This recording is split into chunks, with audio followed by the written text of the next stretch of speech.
हाँ, मैं परिचय बाद में करेंगे। पहले कॉमन कमेटी मेंबर और शकुंतला भी पार्टी राज्य कमेटी मेंबर। उद्देश्य तो आज की प्रेस कॉन्फ्रेंस के दो हैं असल में।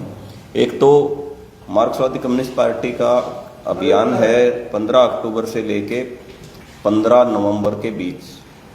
4 मुद्दे हैं जिनको कवर कर रहे हैं पूरे देश में, जिसमें सबसे महत्वपूर्ण मुद्दा है एक देश एक चुनाव, वन नेशन वन इलेक्शन का जो सवाल कर रही है भारतीय जनता पार्टी, उसको लागू करने की कोशिश कर रही है, उसके विरोध में।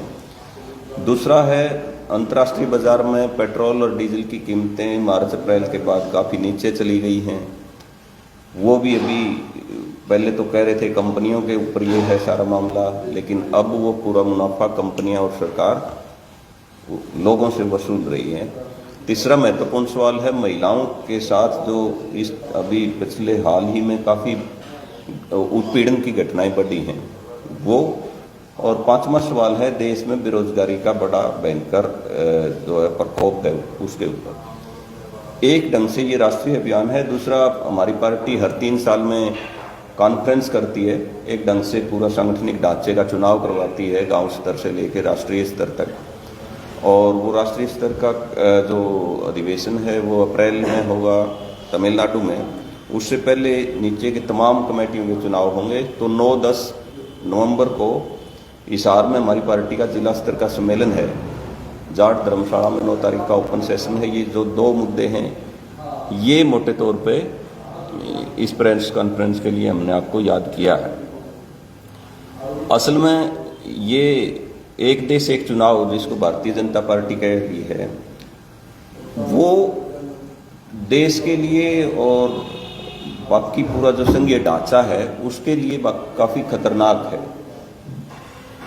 बीजेपी वैसे भी जिस ढंग से आरएसएस की छवि के नीचे चलती है, और आरएसएस जो सोचता है भाई एक देश हो, एक धर्म हो, एक भाषा हो, एक संस्कृति हो, तो वो तमाम चीज़ें एक जगह ही इकट्ठा होके मतलब होनी चाहिए। और उसके लिए वो मतलब वो चाहे आधी रात में उन्होंने जीएसटी पास करनी है या फिर ये तमाम जो एक एक करके लोगों की सुविधाएं जो मिलती हैं उनको कट करने के लिए और दूसरी जो स्कीमें हैं वो लॉन्च करनी है पूरे देश में। भाई हम ही लॉन्च करेंगे, बाकी कोई ये काम करेगा नहीं। न्यू एजुकेशन पॉलिसी जो पहले राज्यों का हक था, बाद में जो राज्य और केंद्र दोनों मिलकर करते थे, अब उन्होंने सीधे तौर पे केंद्र सरकार ने उसको जारी कर दिया, भाई ये सब राज्यों को ये लागू करना पड़ेगा। उसी कड़ी में ये एक देश एक चुनाव भी है।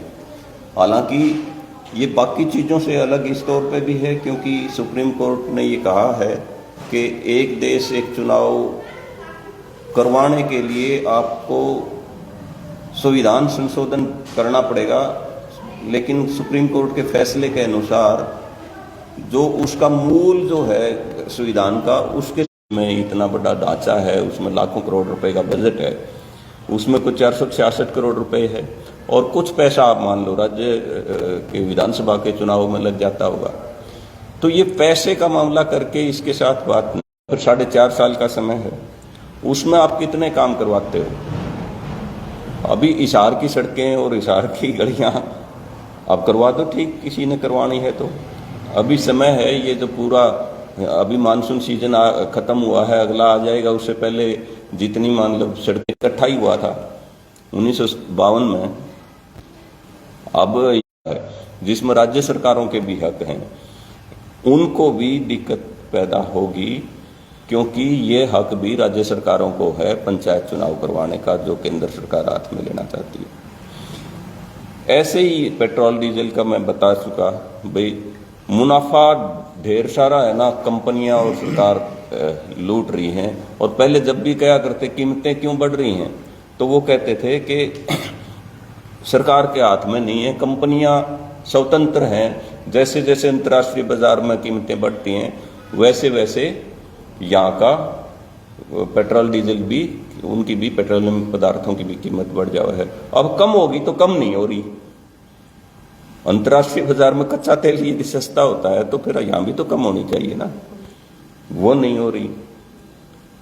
तीसरा जो महिलाओं के साथ, आप देखिए कितनी बड़ी घटनाएं हैं, आप बंगाल की, गुजरात की, महाराष्ट्र की और अभी लेटेस्ट आप हरियाणा की भी मान लो। एक पुलिस ऑफिसर जो है ना वो यौन शोषण करता है पुलिस की कर्मचारियों का, और वो अपनी पीड़ाएं मुख्यमंत्री को लिख के देती हैं, भेजती हैं, और आज तक मुख्यमंत्री का बयान भी इसके ऊपर नहीं आया है। उसने ये भी नहीं कहा कि हम न्याय दिलाएंगे। कम से कम एक प्रदेश का मुखिया ये तो कह सकता है कि भाई ये जो है महिलाएं या फिर ये जो पुलिस कर्मचारी, इन्होंने जो शिकायत दर्ज कराई है, हम इनकी जांच कराएंगे और इनको न्याय दिलाएंगे। अभी तक तो ऐसा बयान भी मुझे नहीं सुनने में मिला, कहीं हो सकता है आया हो। और एक ढंग से क्लीन चिट बहुत सारी बार देने की कोशिश कर ही ली, क्योंकि 2-3 बार ऐसा आ लिया कि ऐसे सबूत नहीं मिले हैं। अब कोई यौन शोषण के कोई सबूत मिलने होते हैं क्या? आरटीआई से वो जो मांगा उसके खिलाफ उल्टा है ना, जो आप इसको उठाओगे, मतलब ये ऐसा ही बात है जैसे मैं आपके सामने कोई चीज़ उठा रहा हूँ तो वो कहेंगे भाई बदनामी कर रहे हो और इसके ऊपर मुकदमा दर्ज करो। ये सारी चीज़ें हो रही हैं और यही बेरोजगारी की हालत एक किस्म से है, राष्ट्रीय स्तर पर भी और हरियाणा में भी। ये ठीक है कुछ इन्होंने चुनाव के समय पोस्ट वोस्ट निकाली 3रे और 4थे दर्जे की, और उसमें भी वाहवाही भी लूटने की कोशिश कर रहे हैं। लेकिन यदि ओवरऑल देखें तो पूरा शिक्षा का महकमा है, हेल्थ का है, और आपका PWD का है, पब्लिक ये जो क्या बोलते हैं इसको, ये जो पानी का महकमा, पब्लिक हेल्थ डिपार्टमेंट, उसका मसला है, बिजली का मसला है। हर जगह तो खाली पोस्टें हैं, हज़ारों तो बसें चल सकती हैं जिसमें नौकरी दी जा सकती है। वो तमाम ऐसे हैं जिनके रोज़गार को आज ज़रूरत है इन चीज़ों की।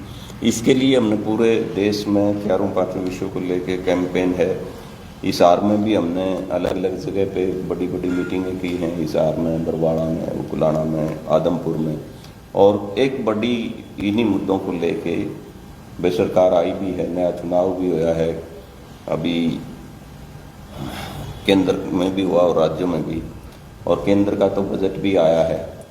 उस बजट के माध्यम से भी जो मतलब उम्मीदें थी, अब ये जो कितनी लंबी लंबी लाइनें लग रही हैं खाद को लेके, उसको यदि अपन देखेंगे तो 25,000 करोड़ रुपए है ना, खाद की सब्सिडी कम कर दी इन्होंने। अब 25,000 करोड़ रुपए कम करोगे तो लोगों को खाद तो नहीं मिलनी है। खाद्य सुरक्षा से 7,000 करोड़ रुपए कम कर दिए, मनरेगा से पैसा कम कर दिया। अब कल परसों ही बयान था, पता नहीं अडानी के 12,000 करोड़ रुपए कितने माफ कर दिए, पता नहीं सच है कि झूठ है।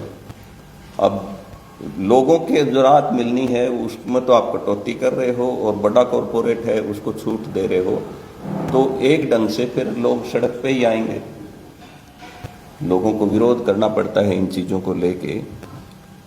तो 9 तारीख को जाट धर्मशाला में हम पार्टी के जिला सम्मेलन के मौके पे एक ओपन सेशन बुलाएंगे, जिसमें हिसार के हमारे पार्टी के लोग तो होंगे, बुद्धिजीवी, आम तबका, आम जनता, उनको भी आमंत्रित करेंगे इन तमाम मुद्दों के ऊपर बातचीत करने के लिए। पार्टी का राज्य नेतृत्व है, पार्टी राज्य सचिव कामरेड सुरेंद्र और कामरेड इंद्रजीत, वो लोग भी इसमें शामिल होंगे। और उसके बाद 2 दिन